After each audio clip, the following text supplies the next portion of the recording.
Merci beaucoup pour votre présentation. Je remercie également Sylvie Nicolas de m'avoir invité à participer à ce cycle et merci à vous pour votre présence. Alors oui, j'ai mis finalement le point pour cette intervention, l'éclairage étant un sujet très vaste, trois quarts d'heure ne suffisent pas pour le traiter, donc me suis attaché à la manufacture royale de cire et de bougies d'Antony, qui est une des grandes manufactures de la banlieue parisienne. Alors sa création arrive à la toute fin du règne de Louis XIV, lorsque en 1702, Brice Péan de Saint-Gilles a acheté deux maisons à Antony sur la route d'Orléans, et il crée dès cette année-là la manufacture avec un investissement supérieur à 80 000 livres, ce qui est absolument énorme. Gardez en mémoire qu'un ouvrier non qualifié, un domestique, gagne une livre par jour. Donc vous voyez l'importance de l'investissement dans cette manufacture. Alors Brice Péan de Saint-Gilles agrandit cette manufacture l'année suivante par l'acquisition d'une troisième maison, et ensuite il paya en 1707 des travaux d'adduction d'eau douce d'une source qui se trouvait sur le plateau pas loin de sa maison pour les besoins de la manufacture, qui a besoin d'une importante quantité d'eau, comme je vous l'expliquerai tout à l'heure. Brice Péan de Saint-Gilles meurt à Antony le 5 juillet 1710, et ses trois enfants, Joseph, François, Marguerite et Alexandre, ont pris la succession de la manufacture. Et ils demandèrent à Louis XIV en mars 1715 le titre de manufacture royale, qu'ils obtinrent seulement en mars 1719. Déjà, l'administration prenait son temps. Cette même année, 1719, Alexandre, donc le troisième enfant, a renoncé à la succession matérielle, et ainsi c'est Joseph, François et Marguerite qui sont seuls restés à la direction de la manufacture. Mais leur gestion a été particulièrement catastrophique et fort compliquée, ce qui explique qu'il y a eu très rapidement des difficultés financières, et Joseph, François ainsi que Marguerite ont dû s'associer pour obtenir des capitaux, avec une succession rapide d'associations avec des confrères, des hommes de paille, d'autres personnes avec des visées plus ou moins douteuses. Et voilà un tableau simplifié, malgré tout, malgré les apparences, de tous les rebondissements de cette manufacture jusqu'en 1740. Alors, vous voyez les partages de société, on entre, plusieurs personnes entrent en 1727, ensuite l'année suivante, une autre personne entre dans le capital. Finalement, quelques mois plus tard, c'est Michel Velu de la Cronière qui était le tuteur des deux enfants de Marguerite et Joseph François. Celui-ci s'en va, ensuite un troisième revient. C'était un homme de paille de Marthieu Pourroy, l'autre revient. Enfin bref, ça n'arrête pas pendant une dizaine d'années de changer. Les difficultés financières ne se calment pas pour autant. Et finalement, c'est l'acquisition en 1837 d'une part du capital par Jérôme Trudon qui va marquer le début de la fin des ennuis de cette manufacture. Et en effet, le 7 octobre 1740, il y a dissolution de la société avec les deux enfants Péan de Saint-Gilles, et Jérôme Trudon se retrouve seul propriétaire. Il monte une société avec son fils, Jacques-François Trudon, et désormais la manufacture d'Antony, jusqu'après la Révolution et pendant l'Empire, sera dans les mains de cette famille Trudon sur 3 générations.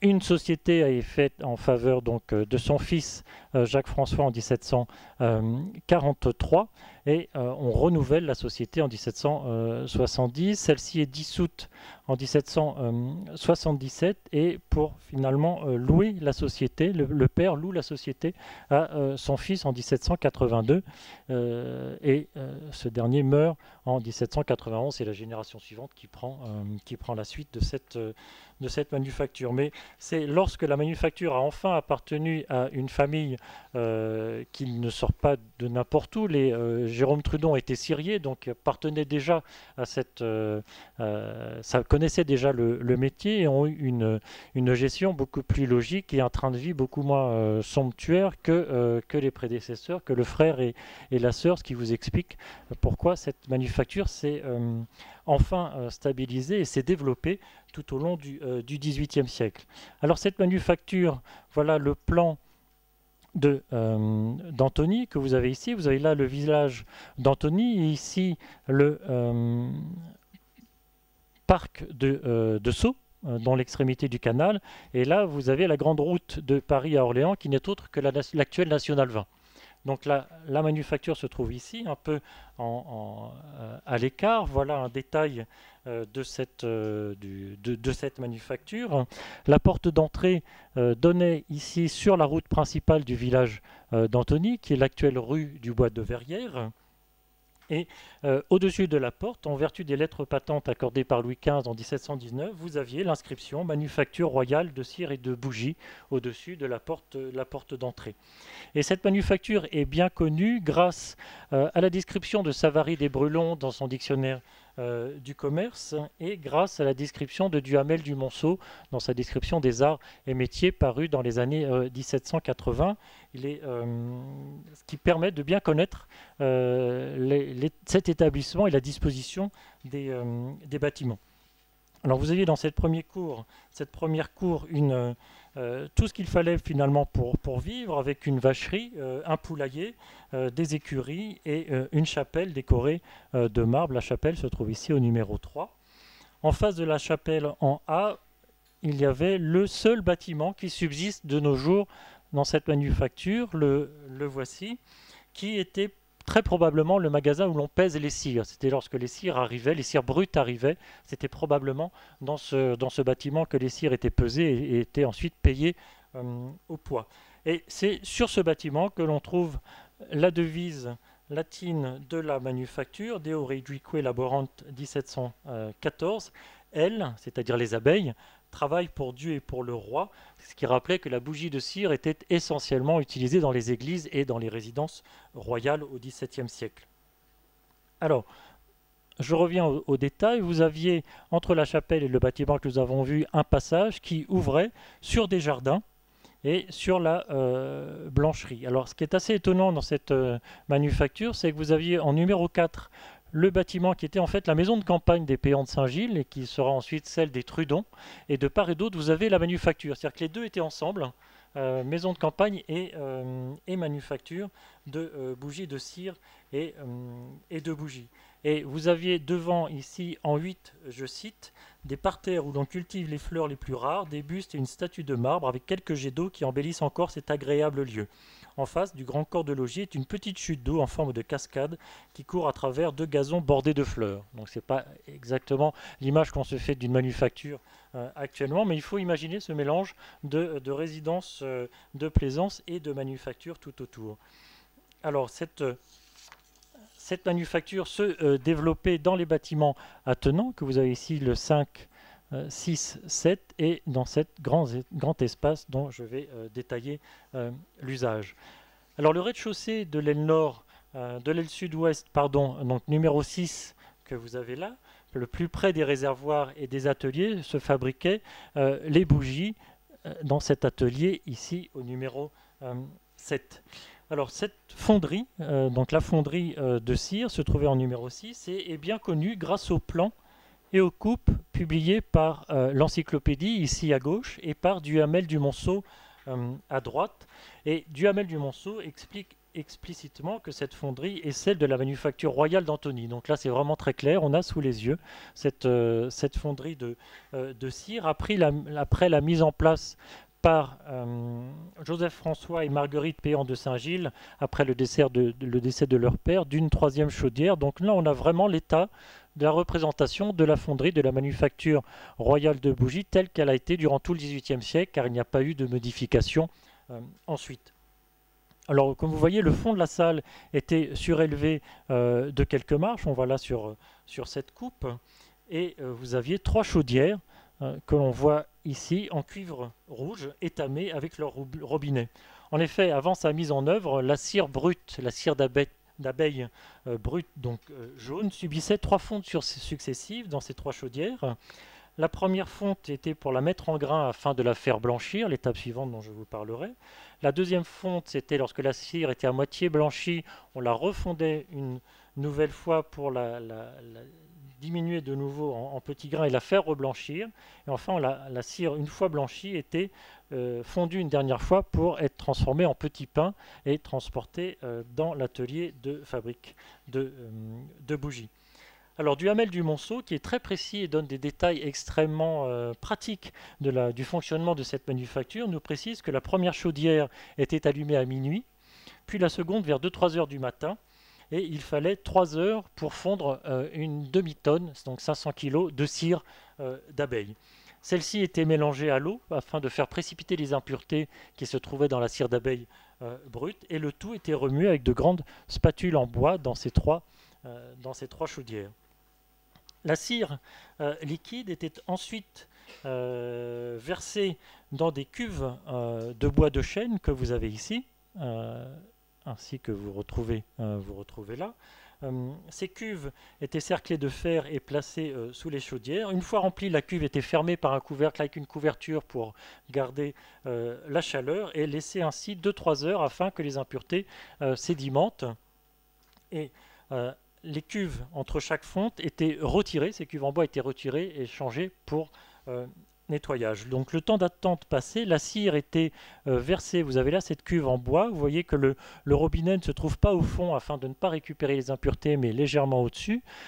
Le robinet était ouvert et la cire se retrouvait versée dans une sorte de passoire à une vingtaine de trous qui se retrouvait sur ce cylindre.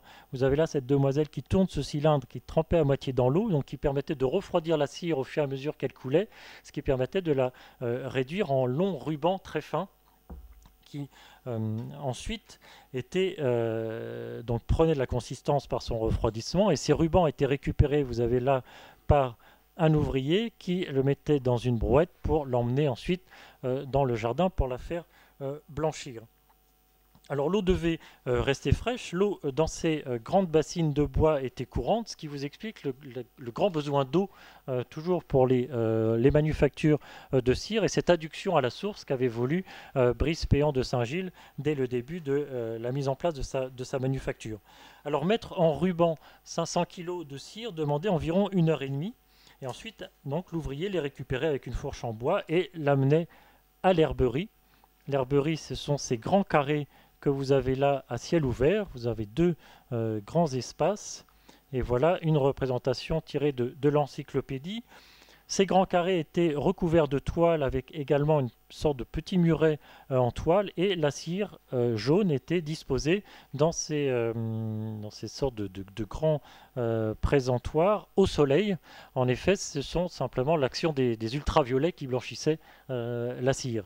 Et il fallait remuer régulièrement cette cire, l'arroser un petit peu et surtout la mettre à l'abri des impuretés, donc loin des chemins poussiéreux, loin par exemple des faïenceries, parce que vous avez toutes les fumées qui risquaient de salir la cire. Et enfin, il fallait faire blanchir cette cire plusieurs jours. Les brouettiers arrivaient à 5 heures du matin et mettaient ainsi la fonte, les premières fontes dès le matin dans cette herberie. Et il fallait le premier blanchiment de la cire jaune brute, la cire était exposée 10 à 12 jours en fonction bien sûr de l'ensoleillement. La deuxième fonte, dite en demi-blanc, durait une semaine et celle en pain 2 à 3 jours. Donc il fallait au moins un bon mois finalement pour avoir une cire bien blanche qui était la plus appréciée et la plus coûteuse également.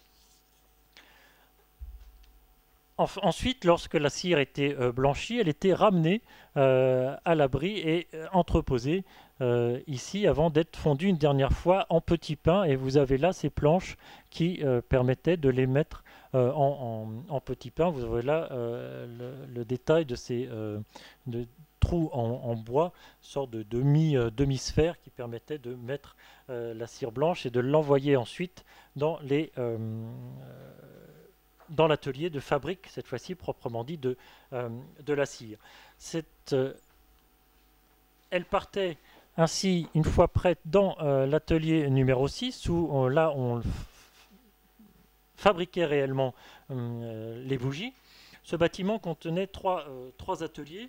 Celui des mèches, il fallait fabriquer les mèches par les filles, je cite les filles, c'est-à-dire des demoiselles non mariées avec les fils de coton pour fabriquer les mèches, mais cette opération était également réalisée par des dévideuses qui travaillaient à domicile dans le village d'Antony. Donc vous aviez les deux ateliers à l'intérieur, dans l'enceinte même de la manufacture, mais également dans le village lui-même.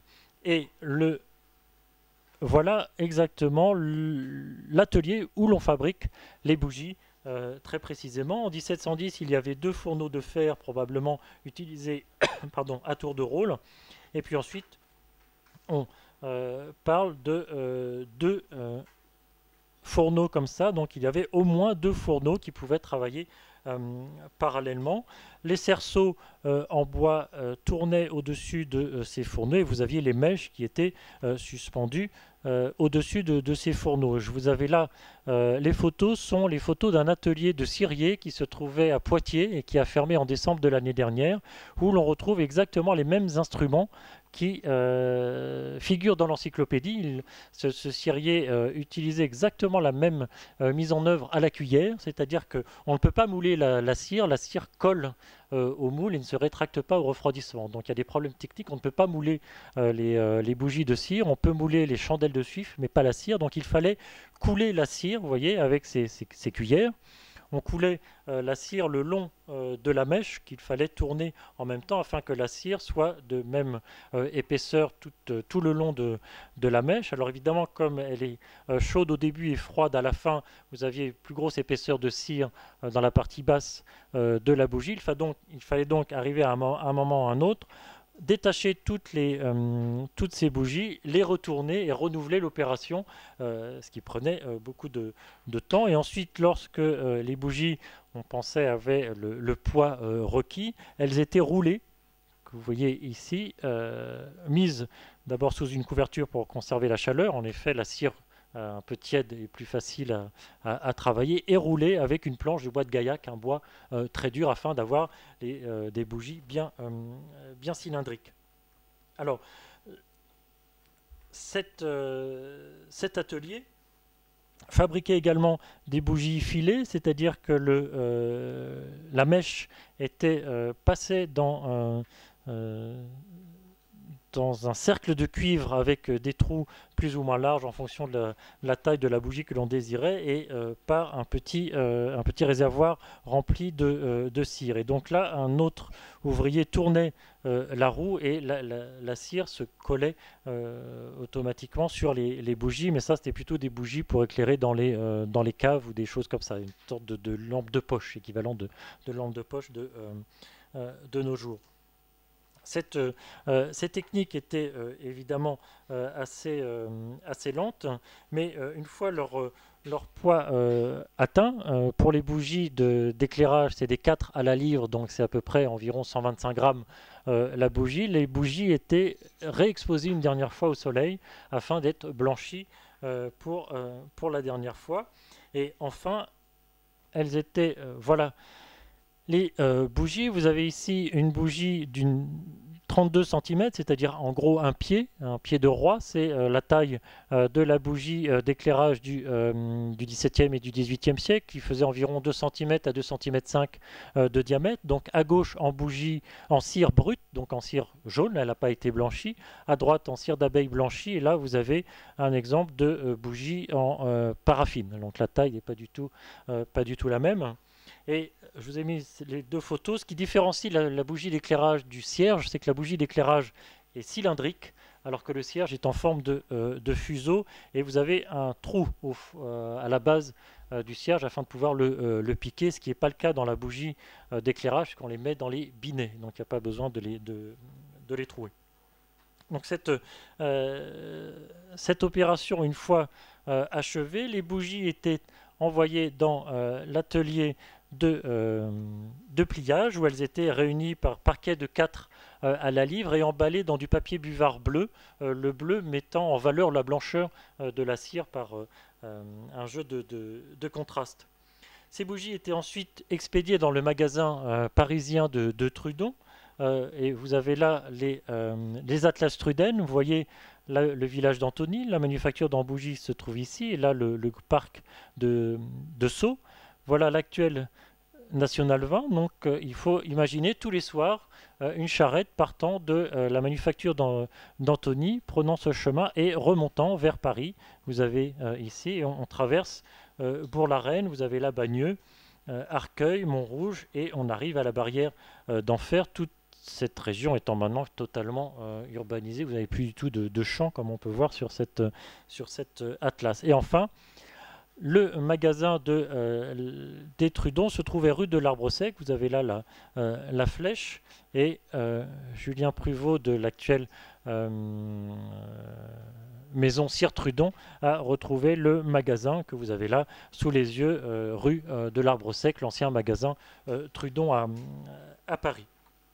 Alors cette manufacture, il était intéressant de retrouver le personnel et la production, et en fait ça s'est révélé assez complexe. Tout d'abord parce qu'aucune liste de personnel ne subsiste dans les inventaires ou même dans les documents, et il est très probable que le nombre d'ouvriers fluctuait en fonction de la saison et de la demande. Ainsi, le développement de la manufacture au cours du XVIIIe siècle entraîna de toute façon un accroissement de son personnel puisque la production augmente, ça on arrive à le savoir, mais il est impossible ou quasiment impossible de savoir le nombre de personnes employées par les Trudon, sans doute une cinquantaine a priori. Le seul chiffre connu, c'est en juillet 1791, Trudon écrivait dans un mémoire qu'il emploie en ce moment 43 personnes. En ce moment, s'il précise en ce moment, ça laisse à penser qu'effectivement le personnel était adapté en fonction de la demande. Alors dès 1715, la manufacture faisait subsister une partie du village d'Antony, car outre les personnes employées, elle fournissait du travail à domicile, comme je vous l'ai dit, ne serait-ce que pour la consommation des mèches. Or, le village en 1764 comptait environ 600 habitants, donc au moins 1 sur 10 travaillait pour la manufacture. Alors la production est tout aussi difficile à quantifier, les informations sont assez imprécises ou lacunaires et rendent délicat un calcul de cette production. On peut simplement arriver à une estimation à peu près raisonnable. La production ne pouvait être continue d'un bout à l'autre de l'année puisque pour le blanchiment des cires, par exemple, ça se faisait au soleil, donc ça ne pouvait qu'être fait que durant la belle saison, à peu près d'avril jusqu'à septembre-octobre. Donc, sans doute qu'on faisait fondre et blanchir une grande quantité de cire que l'on gardait ensuite en réserve pour continuer la production durant l'hiver. Au début du XVIIIe siècle, les fondes quotidiennes consommaient environ 3200 livres de cire, puis 6000 livres en 1780, soit 3 tonnes de cire par an. Et la capacité de production de la manufacture a donc doublé ainsi durant le siècle. Alors la fonte de 3200 livres de cire, ça équivalait environ à 12 800 bougies des 4 à la livre, et donc le double évidemment en 1780. Et en fait c'est une production impossible à atteindre en une seule journée, évidemment. Aussi les importants volumes de cire blanchie étaient certainement utilisés après tout le long de l'année pour continuer à faire tourner la manufacture. En 1715, donc au tout début de l'existence de la manufacture, les payeurs de Saint-Gilles annonçaient une production annuelle de 100 000 bougies, ce qui est énorme puisque les manufactures de province les plus importantes qui se trouvaient au Mans et à Rouen annonçaient une production annuelle de 25 000 bougies, donc 4 fois moins. Là on est vraiment à Antony dans une très très forte productivité. Et dans les années 1780, Duhamel du Monceau expliquait que 3 ouvriers peuvent fabriquer entre 1600 et 2400 bougies par jour, ce qui est quand même montre une productivité assez importante. Alors, à ce dernier rythme de 1400 bougies par jour, la production annuelle aurait été de 200 000 bougies et en 3 mois, on aurait tout terminé. Il est plus raisonnable sans doute de penser qu'on fabriquait au début du siècle 100 000 bougies en un an. Il ne faut pas oublier qu'il y avait à ce moment-là 88 jours chômés durant l'année, entre les fêtes religieuses, etc. Donc pas du tout autant de jours travaillés que de nos jours, ce qui impliquait en gros une production quotidienne d'environ 360 bougies par jour au début du XVIIIe siècle et environ 700 bougies par jour en 1780. On peut même probablement modéré aux alentours de 600 bougies, ce dernier chiffre, compte tenu de la perte de cire au cours de la fabrication, mais également de l'usage de cire pour fabriquer des flambeaux et des mortiers, ou encore des biscuits pour l'éclairage des théâtres. Mais malgré tout, on remarque un doublement de la production de cette manufacture en un siècle, qui est très probablement dû à une organisation beaucoup plus rationnelle du travail, à la mise en place d'une chaudière supplémentaire. Donc ça permet de fondre beaucoup plus de cire par jour, et en même temps il fallait répondre à la demande. Vous aviez Paris à côté avec la capitale, avec les administrations, et donc un marché très gourmand en cire d'abeille. Il fallait répondre à ce marché si on ne voulait pas perdre des parts de marché justement. Alors les fournisseurs de la manufacture étaient assez variés. Dans les années 1720, les péans de Saint-Gilles avaient privilégié l'Orléanais et la Bretagne pour l'approvisionnement de cire brute. Et 10 ans plus tard, dans les années 30, Trudon commença à s'approvisionner en Bretagne et en Normandie. Par prudence, dans les années 50, il a diversifié ses fournisseurs, de même que les provenances, afin d'éviter évidemment tout défaut de livraison. Il vaut mieux avoir un plus grand nombre de fournisseurs. Si l'un vous fait défaut, vous pouvez toujours vous appuyer sur les autres. Alors l'Orléanais paraît avoir été abandonné, tandis que la Bretagne demeurait avec la Normandie, et apparaît Limoges.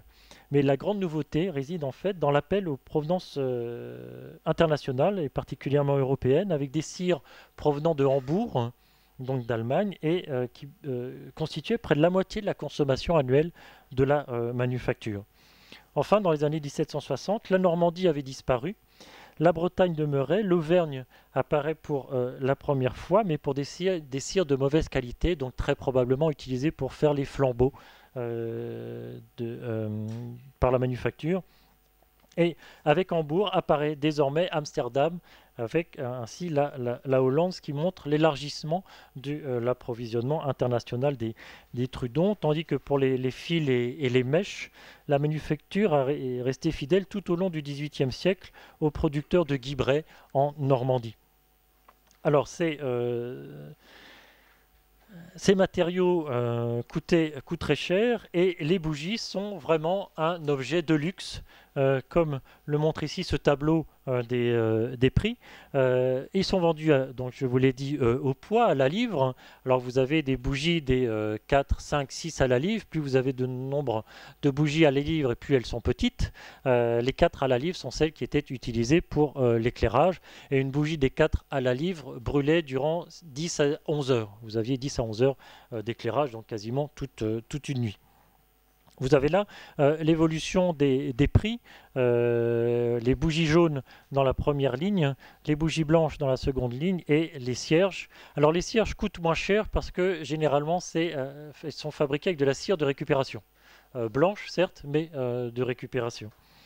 On voyait que les bougies coûtaient 44 sols en 1748, soit plus de 2 livres, soit 2 jours de travail pour un ouvrier sans qualification. C'est vraiment extrêmement cher, et voilà la différence dans ces deux tableaux entre le prix de la bougie de cire et de la chandelle de suif. Vous voyez, en 1748, la chandelle est 4 fois moins chère que la bougie. Et vraiment, la bougie reste réservée au roi, à l'aristocratie et aux grandes administrations, aux parlementaires, ou par exemple aux corporations des notaires.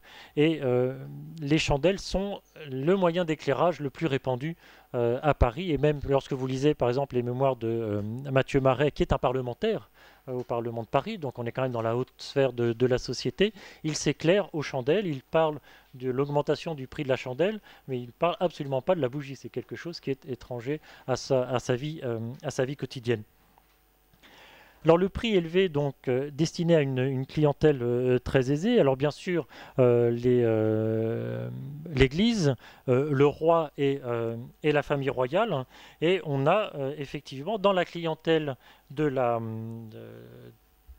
manufacture les Orléans, Mademoiselle de Sens, le comte de la Marche, les Conti, le duc et la duchesse du Maine, donc la famille royale et les princes du sang. Il y a également les ministres et la haute aristocratie. Vous avez là deux deux factures, à gauche qui est tirée de la série T aux Archives nationales et à droite que j'ai retrouvée sur Internet. Je ne sais hélas pas où elle est conservée. C'est pas précisé. Et les ministres et la haute aristocratie font partie des clients habituels de la manufacture. Je vous cite les Philippot de Pontchartrain, Duc d'Antin, les d'Argenson, Machaut d'Arnouville, etc. Ils côtoient les financiers et les banquiers comme Thévenin, Bourvalet, Crozat, l'aîné et le jeune, Fontagneux ou les Paris de Montmartel.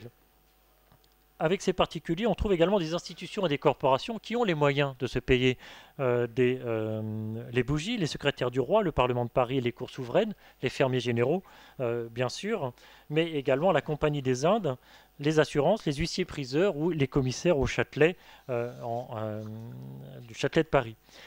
Également, les paroisses et les établissements religieux apparaissent à partir de 1734. Ils étaient sans doute clients avant, mais c'est l'inventaire de 1734 qui les nomme en premier. Alors, évidemment, l'importance pour l'Église d'avoir de la cire d'abeille s'explique pour des raisons symboliques. Le blanc renvoie évidemment à la pureté et également la matière de cire d'abeille envoie aux aériennes abeilles, alors que le suif traîne derrière lui une réputation d'impureté. Ce sont des animaux impurs ou considérés comme tels, particulièrement le cochon, même si normalement il ne doit pas être utilisé dans le suif. Donc, ce qui explique pourquoi la cire d'abeille était utilisée uniquement dans les églises.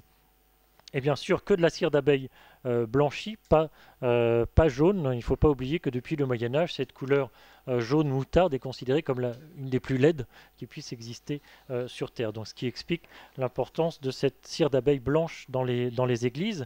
Alors, vous aviez des établissements parisiens et de la banlieue parisienne, Bagnolet, les Célestins, les Ursulines de Saint-Denis.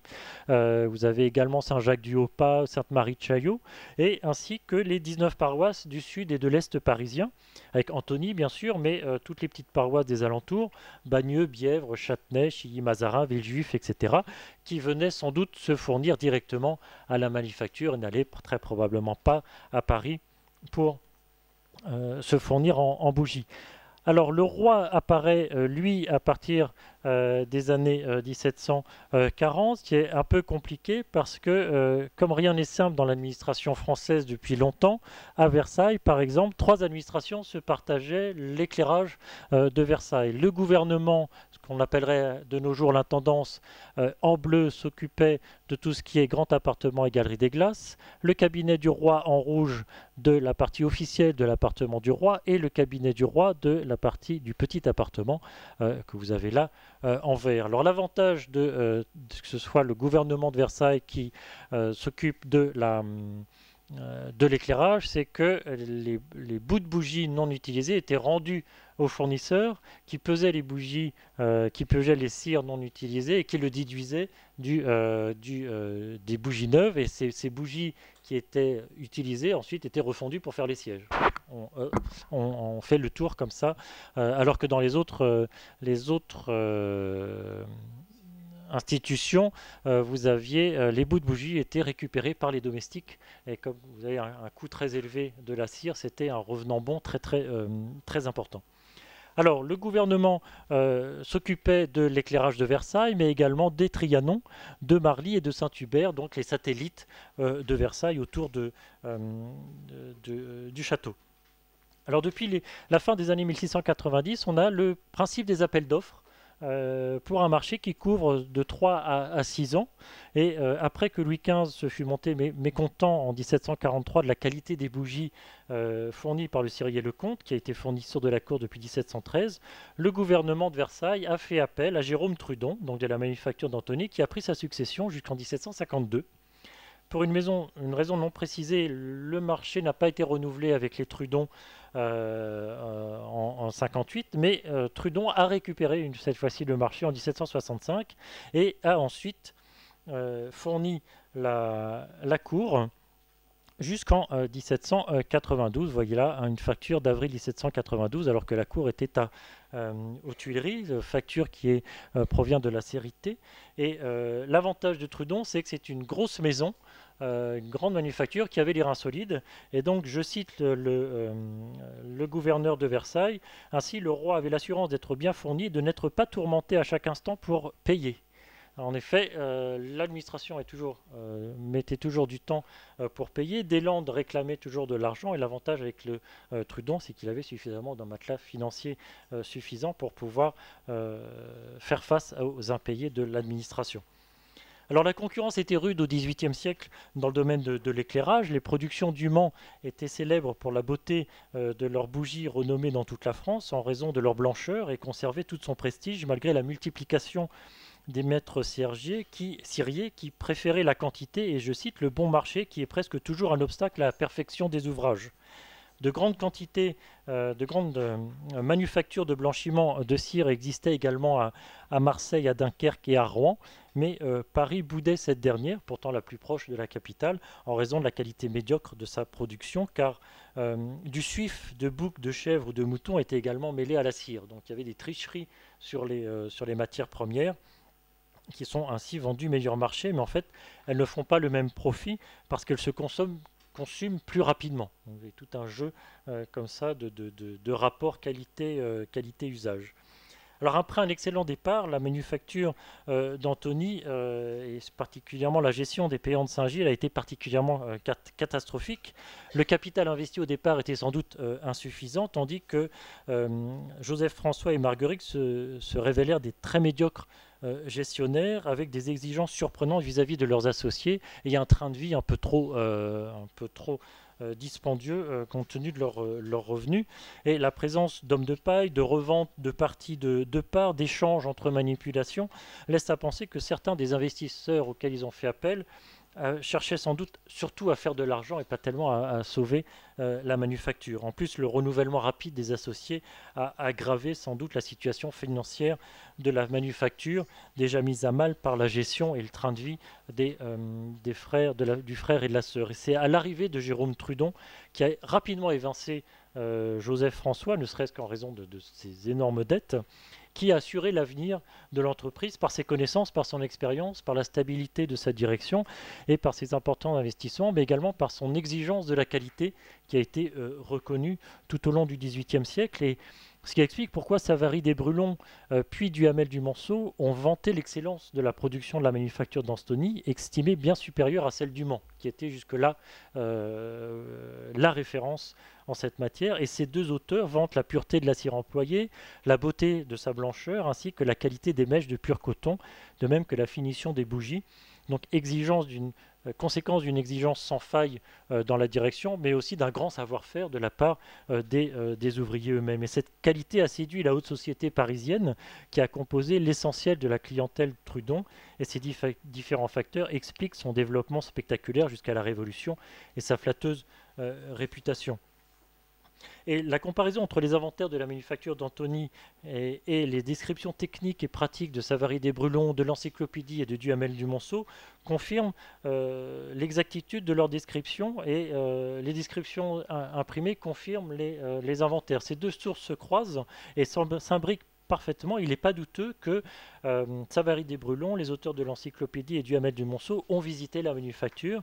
Et Duhamel du Monceau, d'ailleurs, remercie le directeur Trudon de ses explications techniques. La manufacture d'Antony a traversé la Révolution ensuite sans dommage. Et dans un premier temps, Trudon n'a pas obtenu les marchés annuels avec la nouvelle cour impériale, pas avant 1812, malgré la médiocrité des bougies dont se plaignait l'empereur Napoléon Ier, mais il a fallu attendre 1812 pour qu'enfin Trudon redevienne le fournisseur de la cour impériale. Alors je vais terminer par les sources. Je vous ai montré beaucoup de documents, c'est un des sujets de cette intervention, et l'essentiel des recherches ont été fondées sur l'exploitation du Minutier Central, qui a été une mine absolument fabuleuse, ne serait-ce que pour les contrats de société qui vous donnent tous ces rebondissements, les parts de chacun, et parfois les inventaires de la manufacture elle-même. Vous avez tous les stocks les stocks de cire brute, de cire déjà mise en œuvre, les outils, le nombre d'ateliers. En revanche, vous n'avez pas le personnel, mais vous avez également les ventes. Et quand il y a une vente dans la manufacture, on a un inventaire après un inventaire, l'inventaire après décès des différents propriétaires. Cela vous donne tout ça. Vous aviez également le conseil de commerce dans la série F12 qui a été établi en 1700 et qui est devenu le bureau de commerce en 1722. Vous avez souvent des échanges avec les directeurs des manufactures pour avoir des privilèges, pour se défendre par exemple lors d'un problème, etc. Secrétariat de la Maison du Roi pour l'établissement et pour le privilège, par exemple dans la série O1. Et enfin, le T pour la facture, les factures à des particuliers dont je vous ai montré quelques-uns, de même que les cartes et plans, le grand plan de la manufacture d'Antony est tiré de la série N1 Scène 30 pour ne pas vous donner la cote exacte. Donc voilà, à compléter avec les traités techniques dont je vous ai parlé, l'art du cirier publié dans la description des arts et métiers par Duhamel du Monceau, l'encyclopédie évidemment, et Savary des Brulons qui permettent finalement d'avoir une idée suffisamment précise du fonctionnement de cette manufacture, un des établissements les plus étonnants situés aux portes de Paris. Je vous remercie pour votre attention et si vous avez des questions, n'hésitez pas.